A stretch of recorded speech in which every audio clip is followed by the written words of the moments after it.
Hello there, a very good evening and welcome to Primetime News on TV1. We're coming to you live and direct from the Newsfirst studios here in Colombo. We've got the latest of news lined up for you from here at home and across the globe. But before we get into your news in detail, a look at your top stories for tonight. 2019 budget passed in Parliament. SLFP remains from voting in budget vote. US denies MCC office in Sri Lanka. Nimal Lanka and Ranjan Ramanayaka engage in heated conversation. School students moved out of the viewing galleries. Monthly session of the Bandaragama Pradesh Sabha ends in a dispute. New bill to settle disputed state lands. Opposition claims gazette was issued disregarding President's advice.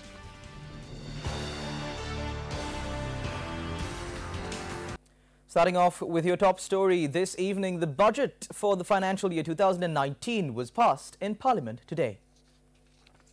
119 votes were cast in favour of the budget proposal, while 74 votes were cast against it. The number of votes cast against the budget had reduced by 2 compared to the number of votes cast against after the second reading of the budget proposal. MPs representing the Sri Lanka Freedom Party were among the abstentions at the budget vote. UPFA MPs Indika Bandaranayaka, Vijit Vijaymunizoiza, Lakshman Seneviratne and Manusha Nanayakara voted in favour of the budget. JVP representatives in Parliament voted against the budget. Now, following the budget vote, MPs spoke to the media while leaving the parliamentary chambers. Here's what they had to say.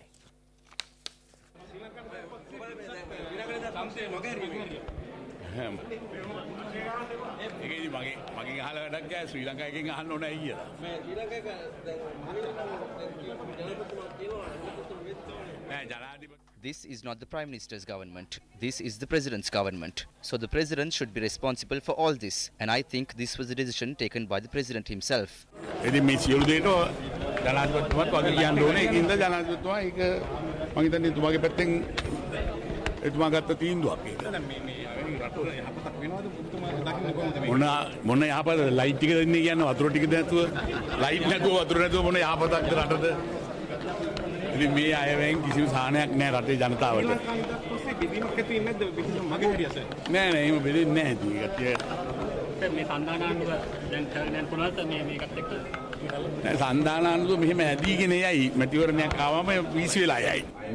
When the tax burden and the selling of national resources begin, the people of this country will understand the depth of this budget. In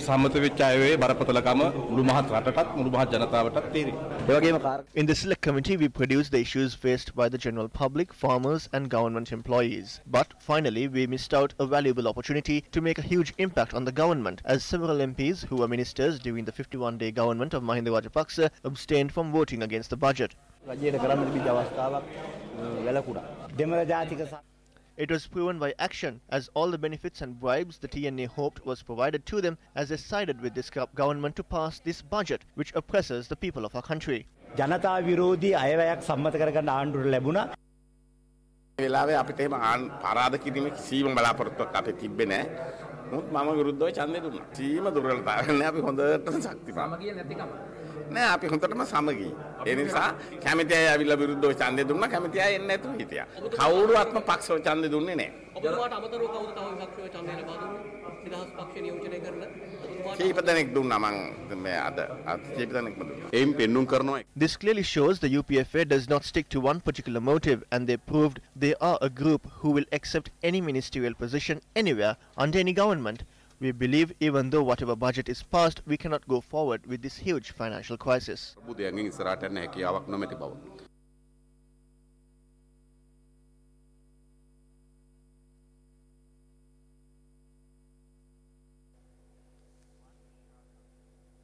State Minister Ranjan Ramanayaka and MP Nimal Lanka engaged in a heated debate in Parliament today. Sections of the debate which are unsuitable were ordered to be removed from the Hansard. When speaking about this ETI issue for the last 2 years, 36,000 families, 36 billion rupees, over 200,000 people today are facing a massive problem. Mr. Kotalawala from Golden Key was sent to jail. When Sakwiti took money from people's savings and didn't return them, they were sent to jail. But the directors of ETI Soma Edirisinghe's children were not sent to jail. Why is that? Is it Ranjan Ramanayake who is representing the directors of ETI? He says he speaks for the truth and he calls out thieves. We ask Honorable Ranjan Ramanayake as to why he is not calling these directors of ETI thieves. Ranjan Ramanayake.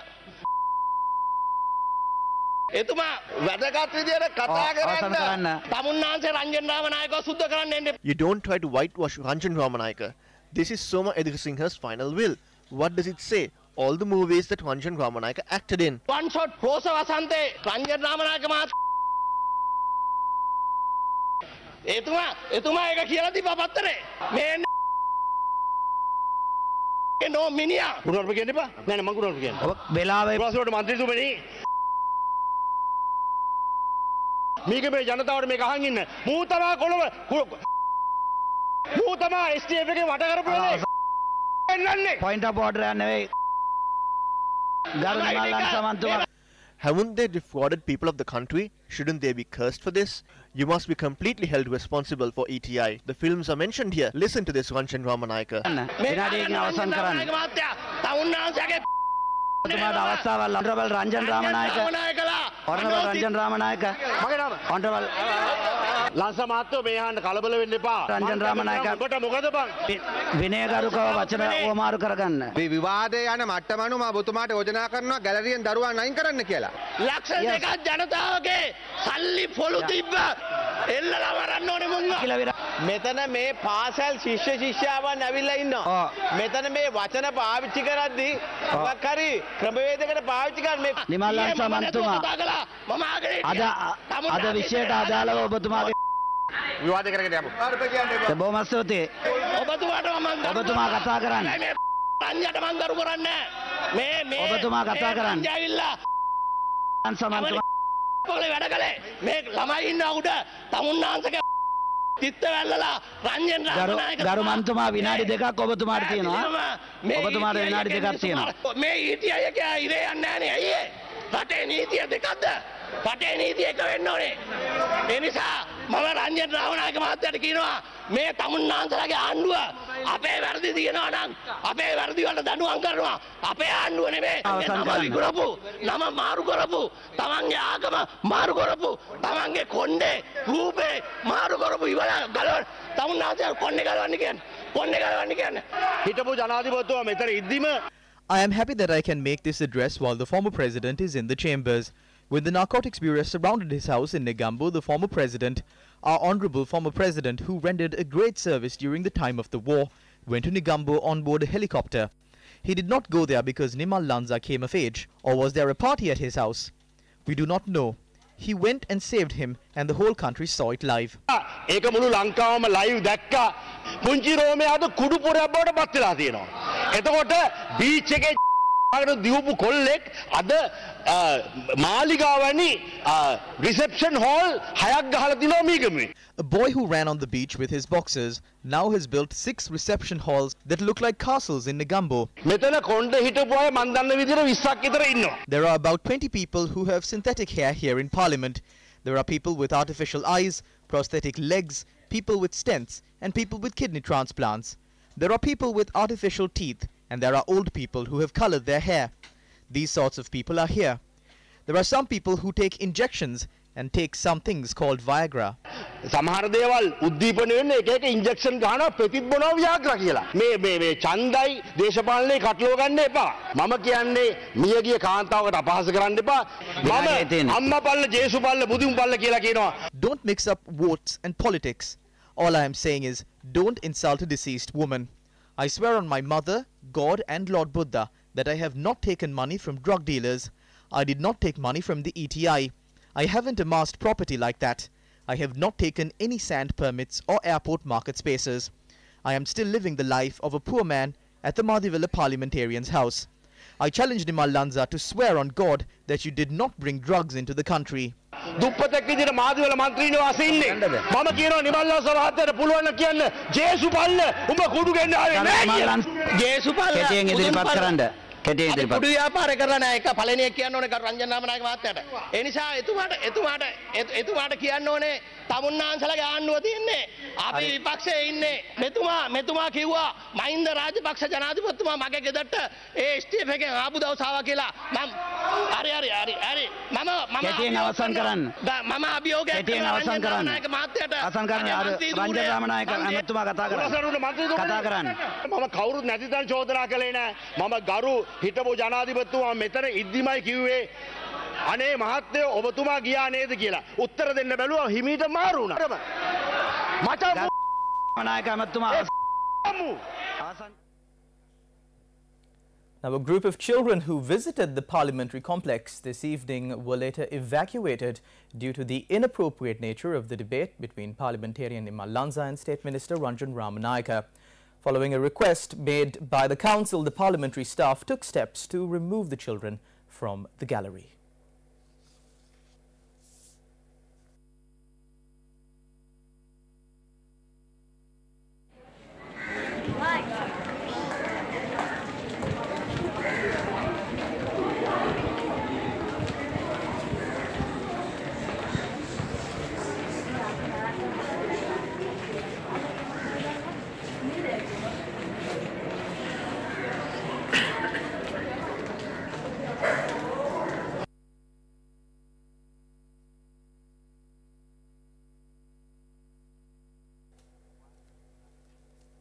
Welcome back to the news. MP Chaminda Vijayasiri revealed that a group of backbench MPs from the United National Party were prepared to defeat the expenditure heads of certain ministries. Count the number of MPs who were present at the vote for certain expenditure heads. If they had logically made their arguments, they'd have defeated the expenditure heads. When we have attempted to defeat the expenditure heads, the opposition had attempted to support them. That was the issue. We had a system set for that. But those ministers got through with the support of the opposition.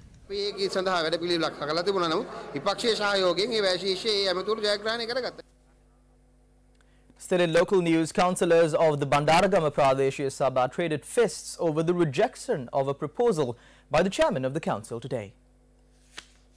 The Bandaragama Pradeshia Sabha sessions was chaired by the Pradeshia Sabha chairman Devendra Pereira. The tensions began after a proposal presented by the UNP councillors requesting to grant a marketplace at the public market complex belonging to the Pradeshia Sabha to a family who used to live at the premises before the construction of the market complex.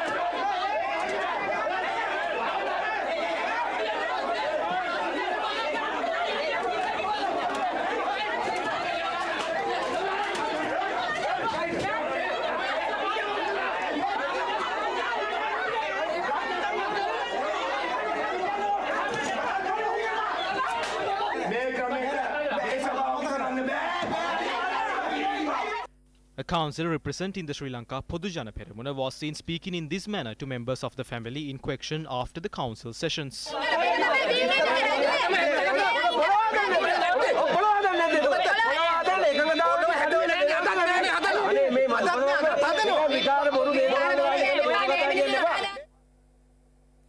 Now in more local news, the government in a gazette has announced the State Land Special Provisions Bill to grant absolute title to state lands held by citizens who are holders of grants or instruments of disposition. According to this new law, an applicant may be entitled to apply and be eligible to get an absolute land grant up to 5 acres in extent. The provision of this act shall not apply in respect of state land with an elevation over 1,524 meters above sea level, lands declared as development areas under any written law, and the lands declared by the minister assigned to the subject of local authorities by orders published in the Gazette. Those who qualify with these conditions included in the Gazette can proceed with making an application for an absolute land grant, and the application will be assessed by the Land Grants Committee and the Subcommittee. The Gazette of the State Land Special Provisions Bill has already been issued on the 21st of March 2019. I'd like to ask Mano Ganesan if President didn't ask for the observations. He did. Then what happened? All of that was left aside and now the Secretary to the Ministry has issued the Gazette. We got the approval at the Cabinet meeting which was chaired by the President. It was approved. Observations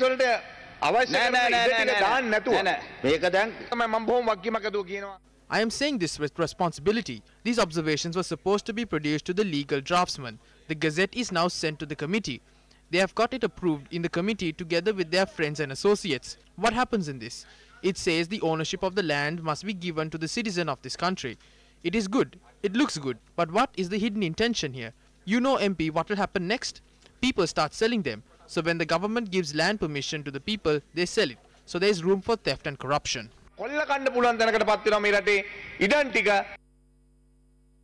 Meanwhile, President Maithripala Sirisena previously issued a warning about a change in acts related to lands in October last year. Another is the Land Ordinance Special Act which was presented to Cabinet last week. Then there was the paper on establishing a land bank. I strongly protested and postponed those Cabinet papers. The majority of Cabinet ministers were against these proposals. If the last week's Land Ordinance Special Act was passed by the Cabinet and then by the Parliament, all the lands of our motherland could be brought outright by foreigners without any difficulty.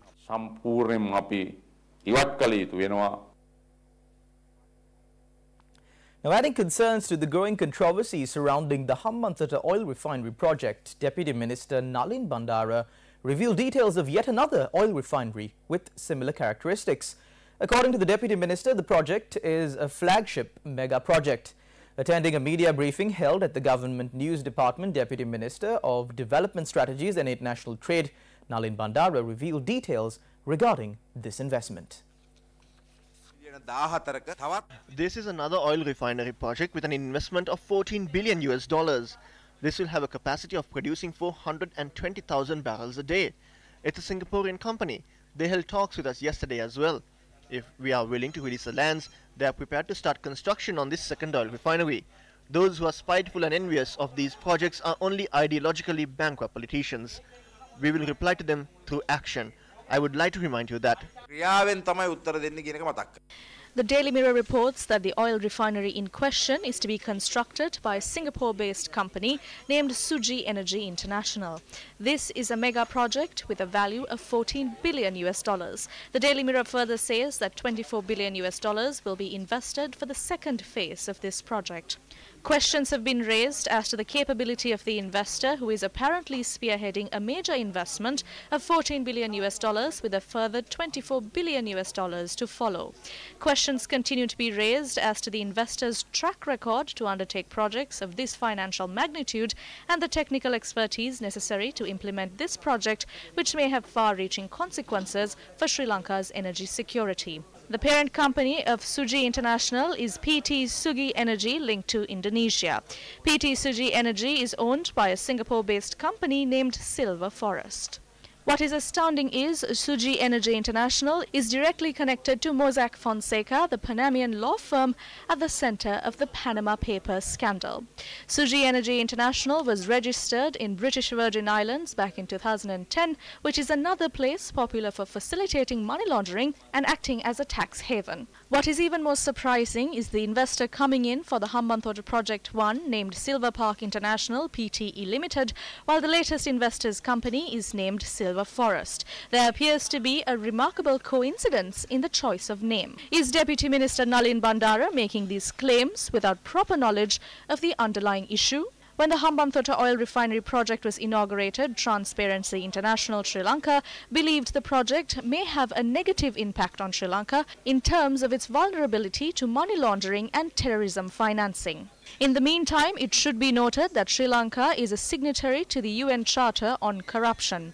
Sri Lanka's commitment to uphold the values and principles enshrined in the UN Charter on Corruption is understood by the fact that the 19th Amendment to the Constitution of Sri Lanka also makes a reference to this important charter. For your attention.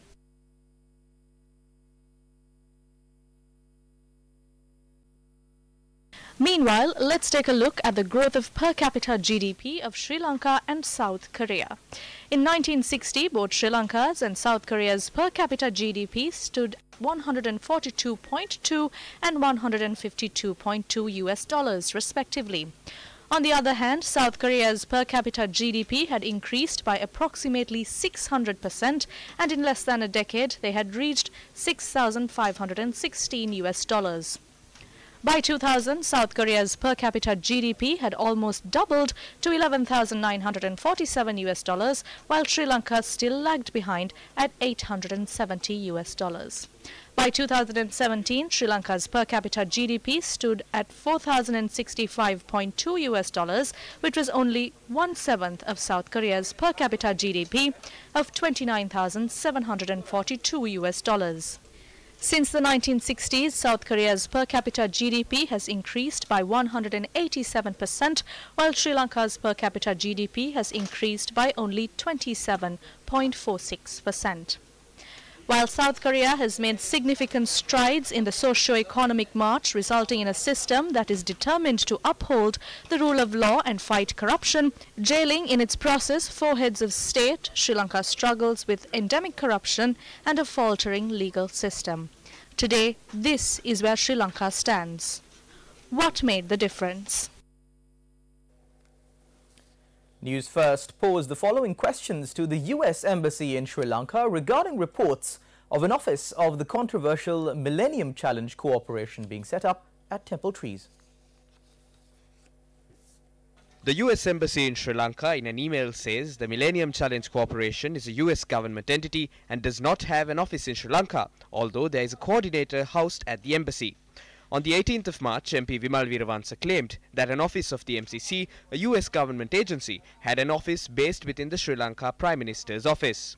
This was denied by Minister Sagala Ratnayaka, who challenged MP Weerawansa to prove or resign. However, MP Vimal Weerawansa submitted the relevant documents to Parliament yesterday. The letter produced by MP Vimal Weerawansa appears to be an official letter printed under the letterhead of the Prime Minister of Sri Lanka. The letter includes that this letter was created on the 15th of February 2019 and has been forwarded to W.H. Karunaratne. The letter identifies R. Sirivardhana as the National Consultant Coordinator at the Sri Lankan Office of Millennium Challenge Corporation and has addressed the letter to the Secretary to the Ministry of Land and Parliamentary Reforms. The address stated in the letter is 2nd floor, New Building, North Wing, Temple Trees, Colombo 3. Since the United States has denied having an office in Sri Lanka, how does the Prime Minister's office answer MP Vimal Weerawansa's allegations and subsequent proof by way of a copy of a letter submitted to Parliament of an MCC office at Temple Trees? In a recent media report, US Ambassador to Sri Lanka, Elena B. Teplitz, is quoted as saying the MCC will focus on certain issues connected with the transportation as well as roads and land registrations in Sri Lanka. Why is there an emphasis on land and transportation through the MCC in Sri Lanka? Over the last 2 years, MCC and the government of Sri Lanka have worked to develop the proposed MCC Sri Lanka Compact to reduce poverty through economic growth.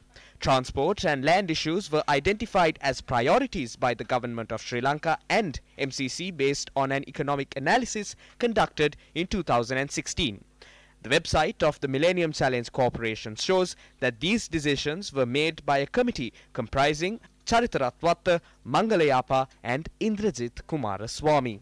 It must also be noted that a subject discussed extensively in the recent past that was also criticized by the President, the Land Bank Act and the Land Grants Special Provisions Act, came into play against such a backdrop.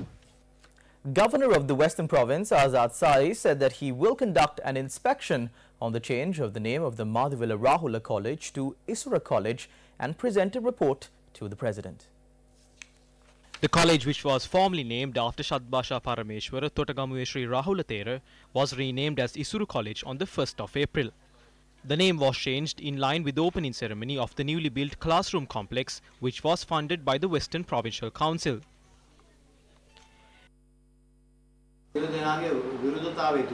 Everyone was against this. The Minister of Education was against this. They were advised to stop this immediately.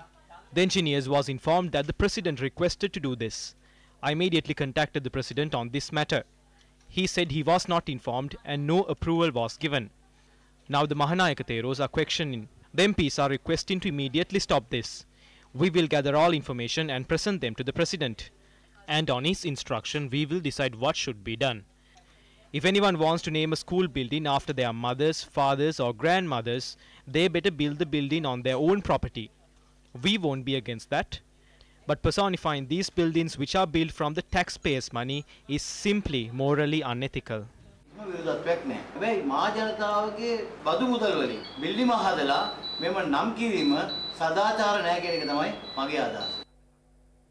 the case filed over an article published on the Tamil Tandi newspaper regarding an LTTE brigadier named Palraj was postponed today. The case filed at the Jaffna Magistrates Court by the Criminal Investigations Department was taken up for hearing before Jaffna Magistrate Anthony Sami Peter Paul. A team of attorneys led by Nadaraja Kandiban represented the defendants in court today. Counsel representing the CID were also present in court today.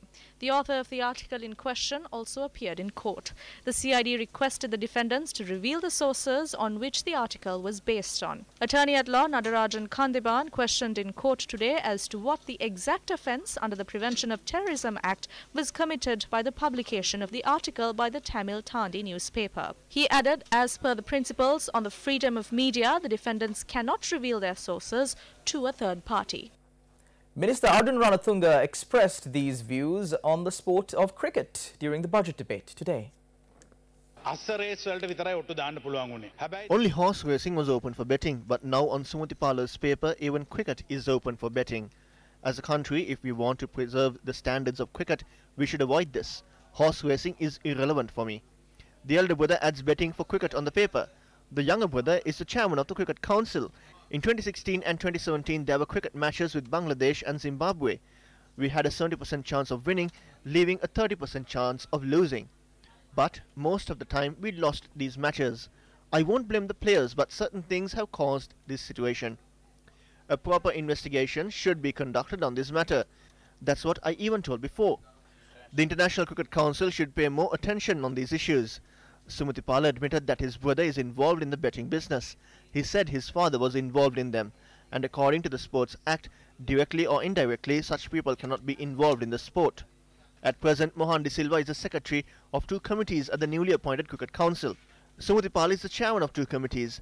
The Minister of Sports is responsible to check on how such people who are directly or indirectly involved in such businesses are appointed at higher positions of this nature. These are the main problems we have. Directly or indirectly මේවට සම්බන්ධ වෙන්න බැරි නම් කොහොමද මේවැනි පුද්ගලයන්ව පත් කරන්න කියලා. ඉතින් මෙන්න මේව තමයි අපිට තියෙන ප්‍රධාන ප්‍රශ්නේ. And with that, we wrap up Primetime News on TV1 for tonight. To follow details of these stories and more, you can log on to our website www.newsfirst.lk. I'm Charlene Benedict for the News First team. Thank you for watching. Take care and God bless.